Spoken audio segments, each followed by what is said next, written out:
If you listen to NPR, you've likely heard of StoryCorps, a collection of stories told by the people who lived them. Here's one example. You'll hear Eddie Lanier thanking David Wright, who is helping him with the battle against alcoholism. The story was animated.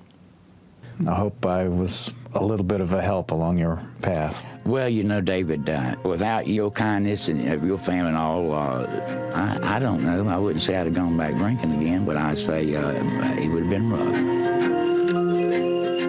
StoryCorps is in town looking for more stories. Eliza Bettinger joins me now to talk about how people can participate. First of all, I love StoryCorps. I'm so glad to hear that. Yes, what a great idea. For people who have not heard, can you explain what it is? Sure. So the idea with StoryCorps is we have a mobile recording studio in an Airstream trailer. Right now it's parked down at the American Tobacco campus. And the idea is that you bring someone you care about, your grandmother, your best friend, your husband or wife, and you sit and talk with them for about 40 minutes. And, you know, I always say it's kind of amazing how rarely, even with the people we know best, how rarely we take the time to sit and ask questions and just listen for an uninterrupted 40 minutes. So when you're done with your conversation, you get a CD to take home and keep and do anything you want with. Another copy of that CD is archived in the Library of Congress. We're building the biggest archive of human voices that's ever been recorded. Wow.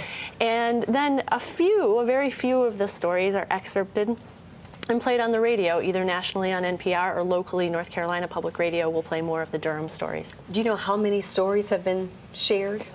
We have over 50,000 interviews right now in the Library of Congress that we've recorded since 2003. That's incredible.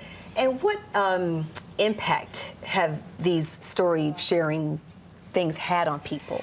Well, I think one of the things, like I said, you know, we don't often take the time to sit and listen for 40 minutes. And I think the best way to show someone that you care about them, the best way to show you love them, is to listen to their stories and preserve it. I mean, and we hear all the time that, you know, doing StoryCorps or having their story recorded makes a person feel like they matter. They're not going to be forgotten, that someone in their life cares about them to listen to their stories, record their stories, ask questions, and that's going to be around forever. What kinds of things are you looking for when you determine which stories to actually air on the radio? Well, you know, because we only play a couple of minutes out of these long interviews, we are always just looking for something that's a little different from what we might have aired before. We're looking for a story that you know, fits into those 2 or 3 minutes, because not every story does. And we're looking for, you know, we try to play a cross-section of voices from all across the United States and from all different walks of life and backgrounds. Okay, so how can people register?